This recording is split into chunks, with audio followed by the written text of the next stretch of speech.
Welcome to the Troy Planning Commission meeting for February 13th. Please call the roll. Mr. Cappers. Here. Mr. McGarry. Here. Mayor. Present. Mrs. Mahan. Here. Mrs. Sneed. Here. Mr. Titterington. Here. Mr. Wolke. Here. All members are present. Okay, we have the minutes of January 23 before us for consideration. Are there any additions, corrections, or deletions to those minutes?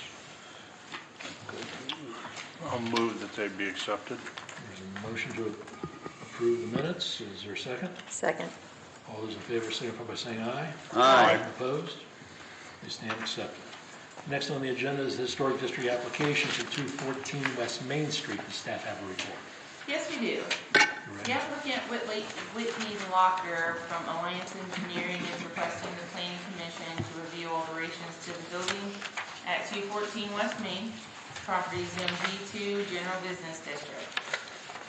Background with this is the OHI form lists the property as a two-story brick church with an unusual rough-faced wire-cut exterior and is a well-preserved example of early 20th century church design. Character-defining features include large windows and wood framework, wall buttresses, stone coping, stone trim at the windows and doors, and rough-faced wire-cut brick. The building was originally known as the First Evangelical Lutheran Church and was constructed in 1912. In 2016, the building was purchased by Keystone Real Estate Group Limited and was most recently used as a church. This location will soon be known as the newest branch of Moeller Brew Barn. The applicant is proposing 3 different alterations. One is for the removal of the upper and lower stained glass windows in the front of the building, and that was to be replaced with clear glass.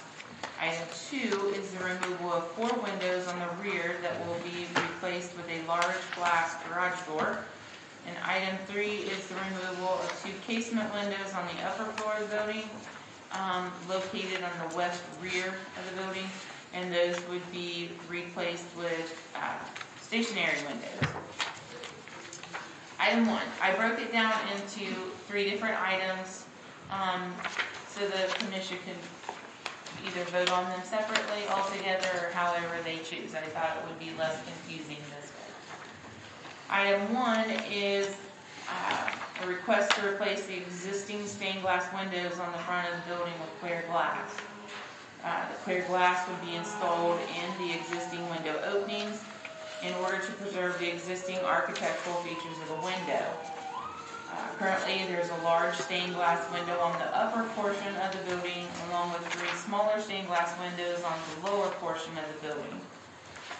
The proposed window would be constructed of 1-inch clear insulated unit glass and would be custom made to fit the wood architectural features that are currently there. The owner has stated the windows have been covered up for decades with fogged storm glass due to the broken keying in glass and the stained glass portion of the window. The other item that would be is this building was used as a former church, and there are biblical depictions on some of the stained glass, and we don't want to offend anyone with the change in use of the building. I've included pictures of the window in the packet. There are 2 pictures that were provided to me by the owner that shows slight damage to 2 areas of the windows. I did some research at the local history library. The upper stained glass window is called Christ at 12 in the Temple. There is an almost exact replica of the same depiction at the First United Methodist Church over their choir loft. I also spoke with an architect knowledgeable in historic preservation. One of the current big concerns that the architect had is during the time that these windows were constructed in 1912, that was kind of the heyday of Louis Comfort Tiffany and John Lafarge, which were 2 of the best known stained glass artists in the country at that time. One problem that they had though is that neither Tiffany or Lafarge signed their work. So unless the windows are evaluated by an expert in stained glass and art history, it would be hard to tell whether these are Tiffany or Lafarge windows. The City of Troy has, zoning code has standards for alteration that have been adopted from the United States Secretary of the Interior Standards for Treatment of Historic Properties. The standard does say that deteriorated architectural features shall be repaired rather than replaced whenever possible. I did ask the property owner if he had received an estimate to repair the windows, and at that time he stated he hadn't found anyone that would replace or fix the glass. I have provided some, in my report, examples of repair. As recently as this past summer, the First United Methodist Church over the past actual 2 summers have been in the process of repairing their stained glass and replacing the storm windows that cover the stained glass. In 2011, the City of Troy actually issued a CDBG loan to the Troy Masonic Temple for the repair of their stained glass windows. I did conduct a windshield survey of the 8 downtown churches. There's only one church within the downtown that does not have stained glass on the front of their building. I also looked at other breweries that have taken churches and turned them into breweries. And I listed those here in my report. And all of those have kept the original stained glass windows, and some of those do have biblical depictions that they have kept also. The property owner has stated to staff that they would be agreeable to other options if Planning Commission so chooses. But it is the recommendation of staff that, based on section 1143-22F7C of the zoning code, which states that deteriorated architectural features shall be repaired rather than replaced whenever possible, we would recommend denial based on the OHI form accurately saying that the character defining feature of this historic building is the large stained glass window. The proposed alterations will detract from the historic integrity of the building, affecting the street block and the historic district overall. The loss of original stained glass windows would be a loss of historic artistry, and the proposal does not include due diligence of repair quotes from qualified contractors. Okay, I think you're absolutely correct. Keep this simple. Let's take your recommendations one at a time. Does anybody have any questions of staff concerning the stained glass window issue? Well, one thing, if you want the history of the stained glass window, I may be wrong about this, but I believe that Tiffany keeps a register of all of their past works. So you might want to see if they have a record of this. Okay. You may want to also contact the Lutheran Church and see if they have any record, since they were in that building before they moved out to Washington Road. Okay. And you may also want to contact the Methodist Church if they have any history on there, since the depiction is so similar to the window that they have. Okay. But that's for another day, probably, if there's another application. Today we have before us this application, and staff has recommended that we not approve this portion of the application. Does anyone else have any questions of staff? I would only just suggest that an asset of any, first of all, it's been long-term known as a church for as long as I remember. And now, while I want them to be successful as a business, you know, if something happens, the length of time has been the church for the longevity. And the biggest asset of any church that anybody knows is your 2 things. Pipe organ is the value, has tremendous value in the church, as well as stained glass windows. And you've so well put that most of our churches do use stained glass windows, and there's a value to that, so it becomes an asset. I would only mention that my wife and I take trips up north, way up north to a peninsula where they have taken churches use the stained glass to their advantage and have made nice wineries out of it. So I've seen it. I've seen that you can use that as an asset, and if something would happen, which I hope doesn't, you don't lose that asset. That's just my opinion. Sure, that's fine. Any other questions of staff? Any other comments from the commission? Do we want to take any action? My only comment is that I was just really surprised to see that the architect wouldn't want to use this architectural feature and maintain it in this building, like the mayor said. I'm not in favor of the windows being replaced. Is that a motion? I will make that motion to approve staff's recommendation. And I will second that motion There's a motion and a second. Is there any further discussion? for denial of this Yes. one. Portion of the application. This That is portion. Hearing none, please call the roll. Keep in mind, an affirmative vote is for denial of this portion of the application. Mr. McGarry, Yes is to deny it, right? Yes. Yes. Mayor, Yes. Mrs. Mahan, Yes. Mrs. Sneed, Yes.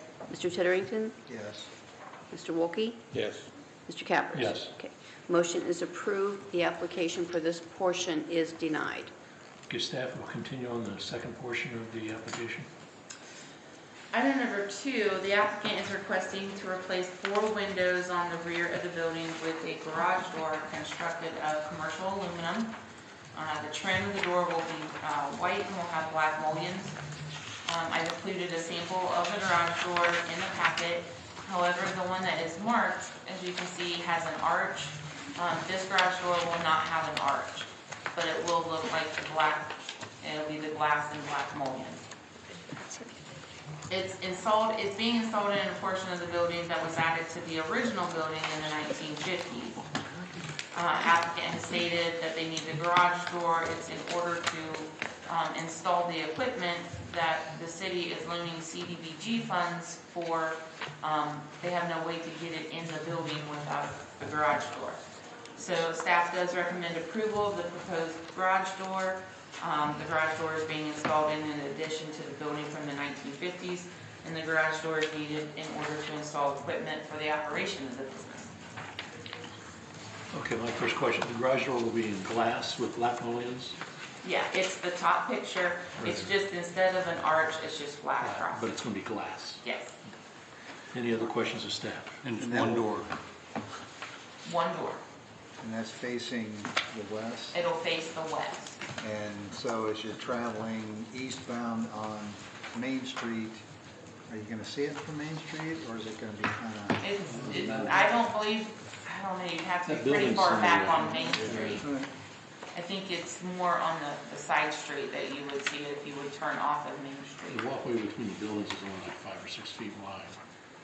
So I don't think you'd see it on Main Street. Okay. Commission have any action we'll take on this matter? I'll move to approve. Is there support for the motion? Second. Any further discussion? Please call the roll. Mayor, Yes. Mrs. Mahan, Yes. Mrs. Sneed, Yes. Mr. Titterington, Yes. Mr. Wolke, Yes. Mr. Cappers, Yes. Mr. McGarry. Yes. Motion is approved. Okay, your third item on this matter. The applicant is requesting to replace 2 casement windows on the upstairs rear of the building with 2 fixed windows to match the existing fixed windows on the lower floor. This also is on the west rear side of the addition built in 1950. Staff recommends approval of the proposed window installation. Proposed windows on the second floor will now match the existing windows on the first floor, and the proposed windows are being installed in the addition that was to the original building. Any questions of staff? Just have a quick question about the picture you provided with these windows. So it's only 2 of the 4 casement windows that are going to be replaced? So when you're looking at that I'm picture, looking there at are it. 4 windows at the top and 4 windows at the bottom. So the 2 windows at the top on the right and the 2 at the bottom, that's where the garage door will be. So Okay. then the other two that are left on the top, those will then, the request is to replace those with windows that look like the ones on the bottom, directly below them. But leaving the 2 casement windows Leaving above the 2 existing No, windows. the 2 casement windows are being replaced with 2 fixed windows. These two would be replaced. What is the reason? This becomes the garage, okay, that's, and so then, if I'm understanding this picture, then the 2 window openings below the windows being replaced are windows, or they just look different to me? Yeah, they're currently fixed windows. Okay, I'm curious as to why they would want to replace them with fixed windows. It's my understanding, so that they all match. Any other questions of staff? so, Commission want to take any action? Move for approval. Is there second, support? second, Mrs. C, second. Any further discussion? Please call the roll.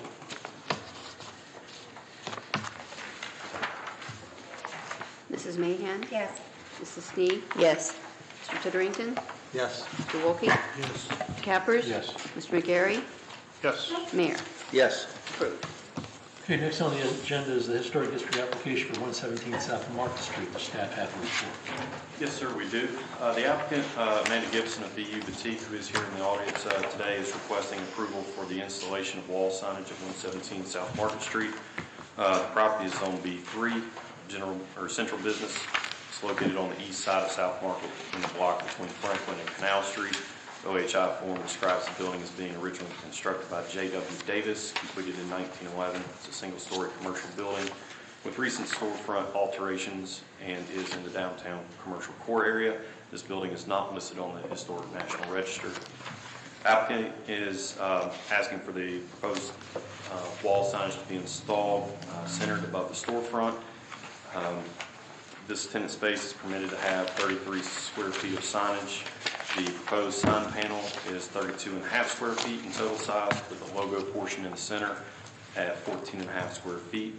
This sign is the exact same size as the neighboring business.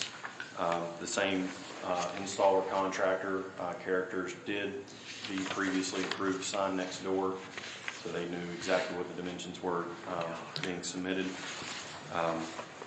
The material of the sign is a 3mm ACM, which is aluminum composite. If you want to see it, it's aluminum core. I have a sample if you want to see it. It's a white background with vinyl printed graphics consisting of a light gray hex number A3A3A3, white lettering, and a purple outline of hex 650-492. Again, the white background will match the existing neighboring business's sign. Staff's recommendation is to approve the following sign. It does meet all compliances for the zoning district as well. Questions of staff? Commission action? Motion to approve. Second. Motion is second. Is there any further discussion? Please call the roll.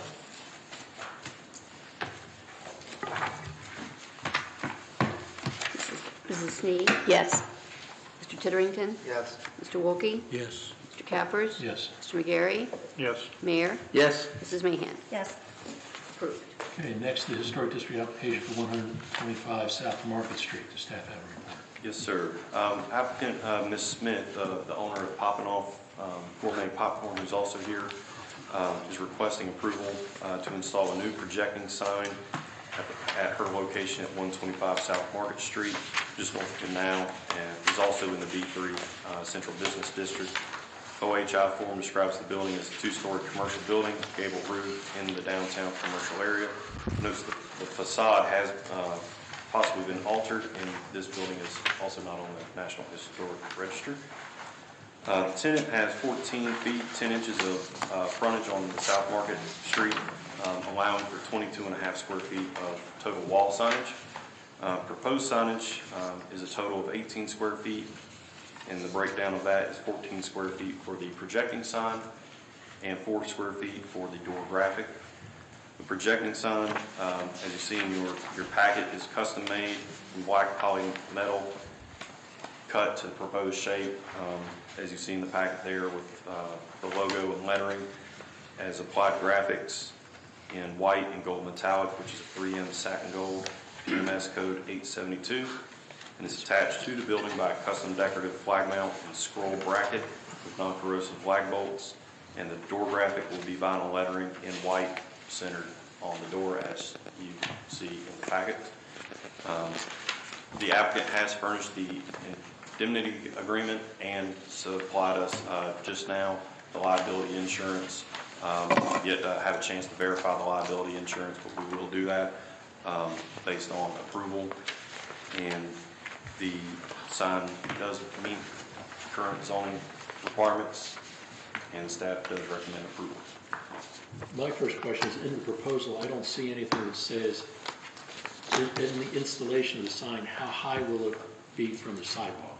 The minimum height for the B3 is 10 feet. The space, the windows are already 8.5. So if they centered it, it's going to be right at the 10-foot mark. Okay, so Greg can walk underneath it and not get hit. How tall are you, Greg? 10 foot. Okay. Any other questions of staff? Move for approval. Second. Motion is second. Any further discussion? Please call the roll. Mr. Titterington? Yes. Mr. Wolke? Yes. Mr. Cappers? Yes. Mr. McGarry? Yes. Mayor? Yes. Mrs. Mahan? Yes. Mrs. Snead? Yes. Approved. I now understand we're going to be entering a new chapter in our comprehensive plan. Yeah, it is being proposed. It would be Chapter 15, and I'll kind of go back to the comp plan. It was adopted in 2005. It's supposed to have updates every 5 years. It was updated. Chapters 13 and 14 were updated in 2010, and then in 2016 we completed the rest of the updates to the rest of the chapters. But since that update, we've had several studies citywide have occurred. So there are 3 major studies: the downtown riverfront study, the downtown parking and traffic assessment, and the Sherwood study. And the goal of this chapter would be to implement that into the comp plan. So it doesn't mean that the studies have to be followed word by word, because the comprehensive plan is just a guideline. So it's to introduce and to utilize those studies in the planning document that we have adopted for the city. That way they can be considered and weighed when decisions affecting those areas are taken into effect. So instead of attaching all 3 studies, most of them are about this thick. This is the downtown riverfront one. They're all available online, so if the commission wanted to take some time to review those before voting, that would be certainly something you could do. But all 3 studies are available online. Instead of printing them off and having a packet of 300 pages, I thought I'd save some trees and use some reading time. But that's the intent of the chapter, is just to bring the studies into focus into the comprehensive plan. Tell me why the complete streets policy is not in our package before us today. Well, we actually put that in Chapter 8. Transportation and mobility was already in 2016. Okay. So that is why we revised that and removed the complete streets from that. When I reviewed the stuff that you sent us earlier by email, the complete streets policy portion was in there. Yep. Out of all of it, that was the one that I commented on the most. Oh, okay. And you took it out. Let me ask you this. There's a difference between a study and a policy. Correct. A policy is something we review and we want implemented. Correct. Okay? A study is some third party making a study and suggesting that this is a possible route that could be undertaken, but requires additional action to be taken. Okay? The complete streets policy is in the terminology that it's a policy that we've already adopted. Should that not be reflected to be a study, or was it not a study? Or did we enact it? It more or less is a policy that we that we do review, and we thought it was more fitting in the transportation section, which is why we put it there. And that is supposed to be updated on its own merit, I believe, every 3 years. So most likely you'll be getting that probably later this year or early next year for the review of that. Okay. If that's the case and that complete streets policy is off the table for today, the only issue I have then is in the introductory paragraph. Okay. Down at the bottom, the third to last line, it starts out Sherwood Study 2017. These plans provide planning for specific areas of Troy and should be referenced when future decisions are made. Could we change, this is just my thinking, change the should, which is more compelling, to the word may? May be referenced when future decisions are made.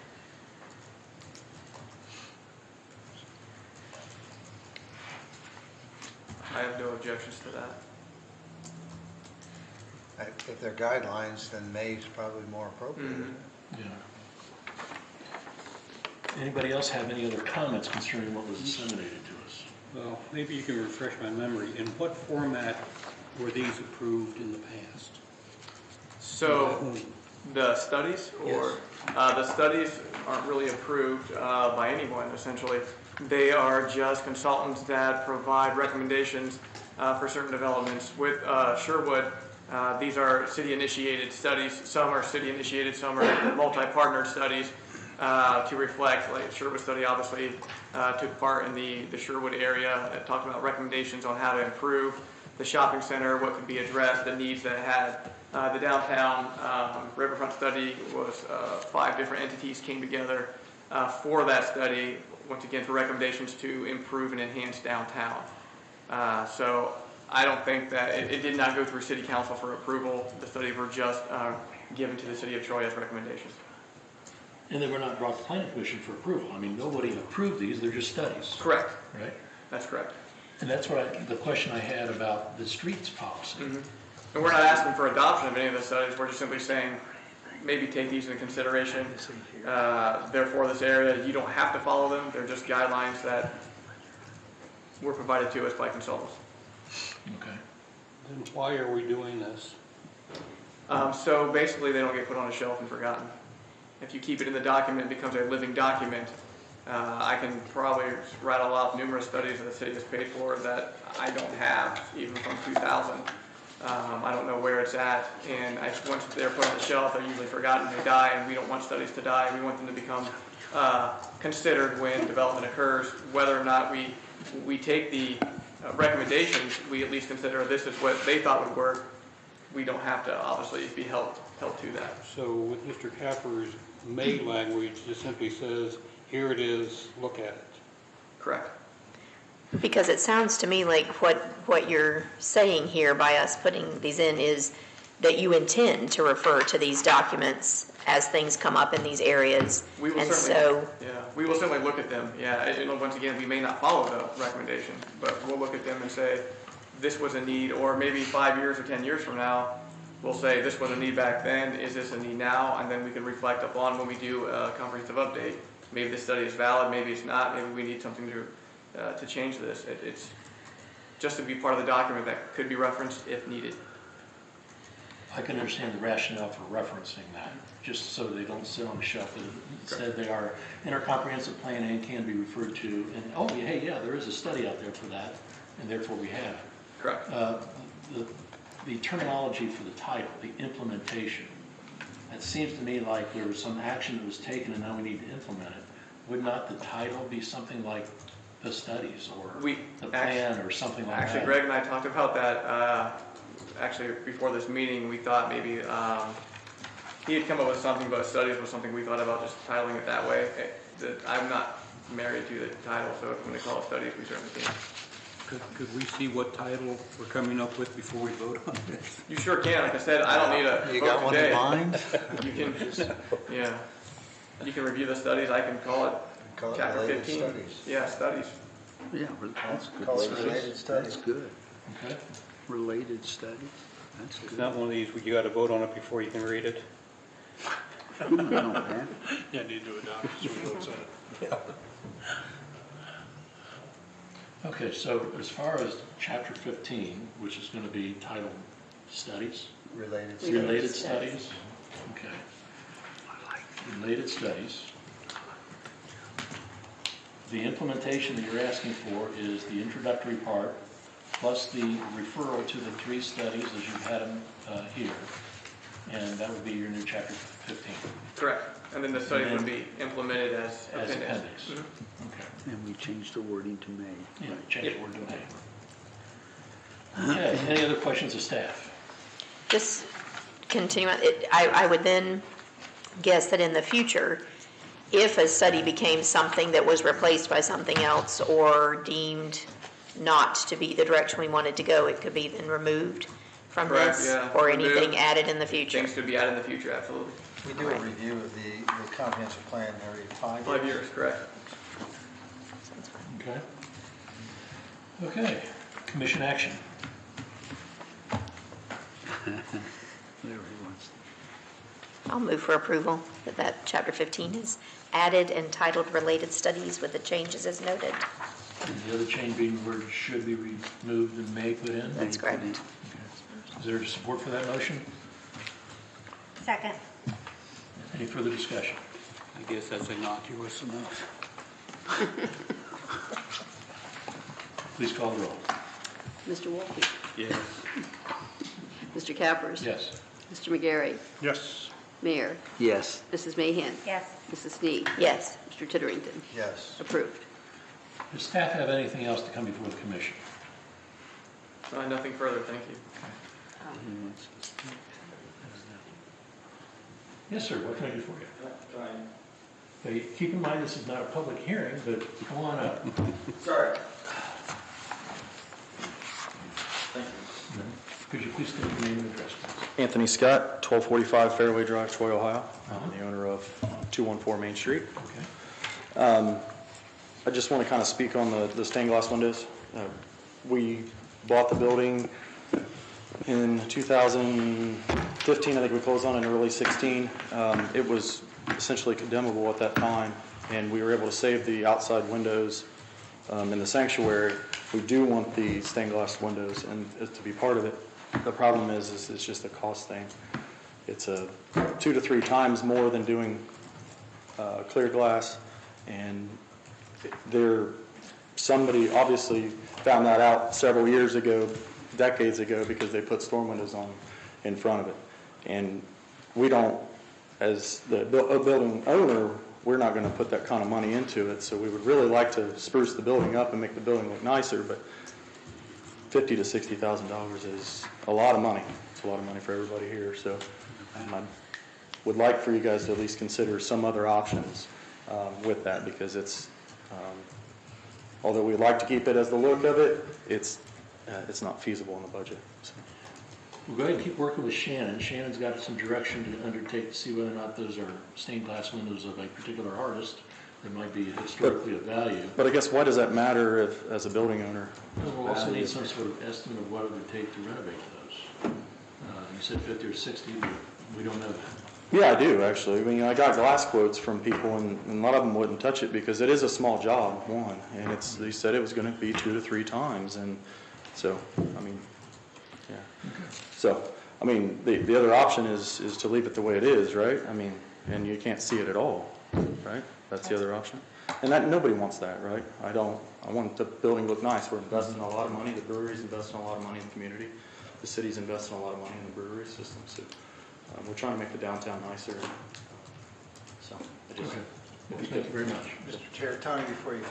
Yeah. Mr. Chair. Mr. Titterton? So you said you've got some estimates.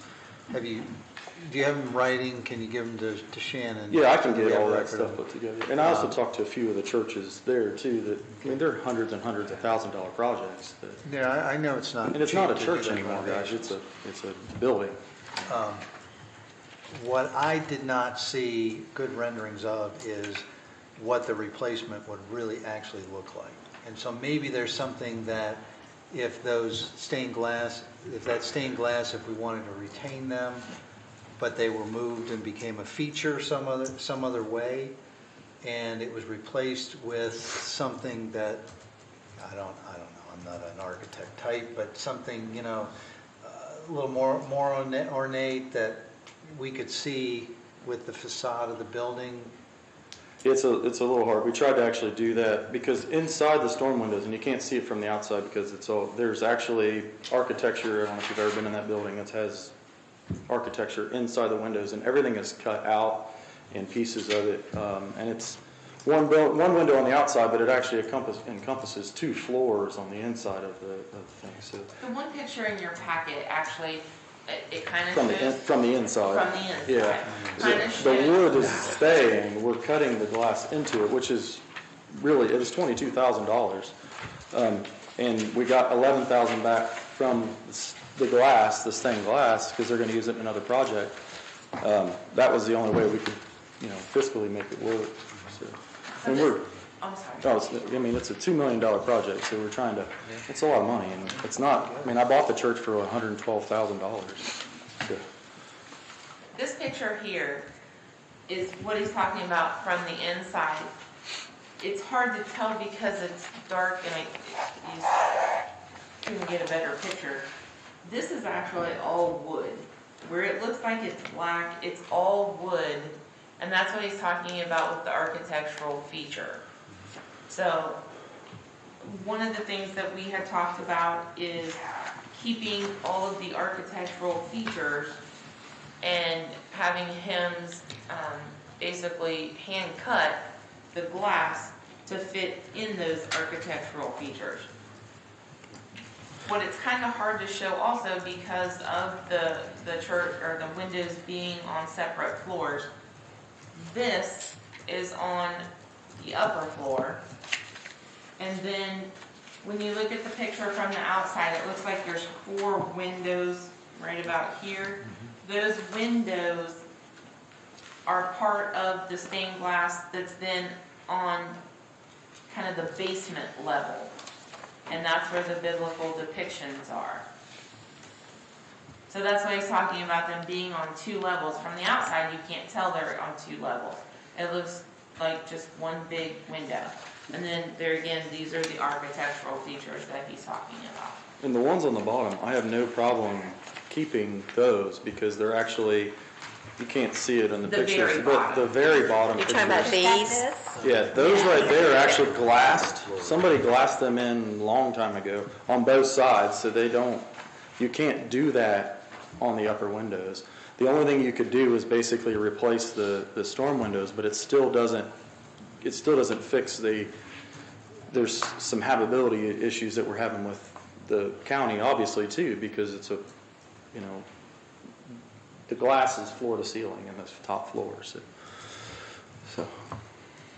Did you say it would cost $60,000? The estimates were 2 to 3 times what it costs for the regular glass, and the regular glass was $22,000, yes. From what sources? We used Hems Glass, which they went out and outsourced it to another group. I used mostly local guys. Gates Brothers looked at it as well, so. They checked with glass specialists, is that? Yeah, I had not, but we're open to options as far as that stuff, but again, we're just trying to make it work. This may be a little far-fetched, but as I understand, in Europe, a lot of times they would hire plumbers to do that work because they're used to dealing with lead. It's a lot cheaper. Well, the problem is with the caming, and you can't really see it in the pictures, and I tried to get it really close. Every bit of that caming, because there's some discrepancy of when that window was put in. Some say 1870 and some say 1912. The building was rebuilt or redone in 1912, and they put the new boiler system in. But there's pinholes that you can see daylight in all the way through the whole thing. It would have to be basically taken completely down, but completely back up. And we're trying to run a business, and that's it's tough and what we got going. So. Have you investigated, as was mentioned in the report, that some other locations in town were able to replace stained glass windows by getting grant funding from historic sources or anything? Have you investigated that? We have not, and the biggest thing is that we're not a church. It's just a building that. But this is a historic building. But it's a profit. It's it's not a yeah. So we can't get grants or. Yeah, it's the only person that's going to pay for it is going to be me. That's the God on street.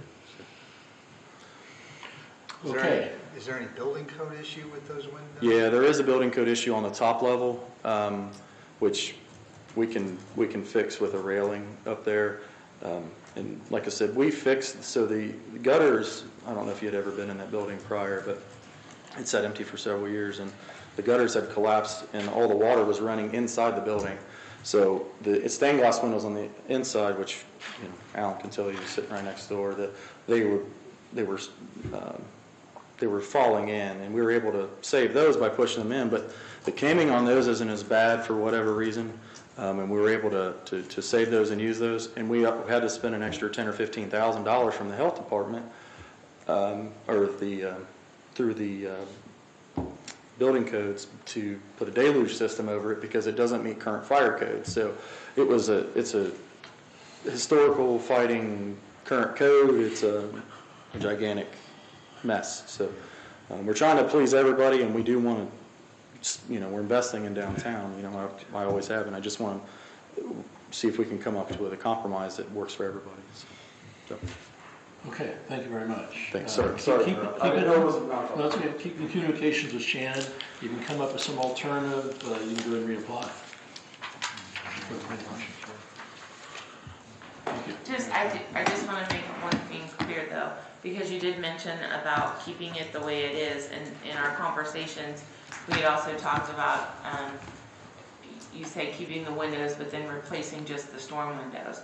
Just, if that becomes an option, just understand that that would have to come back to Planning Commission, because the material of the existing storm windows has been there so long that the sun has deteriorated them, and that's why they're cloudy. So if you would replace the storm windows with new plexiglass or new storms, it would have to be clear, because that's what was originally installed. Okay, thank you. Any other, what's that? Yeah, any other questions? I'll entertain a motion to adjourn. So good. Is there a second? All those in favor, signify by saying aye. Aye. Opposed? We stand adjourned. Thank you.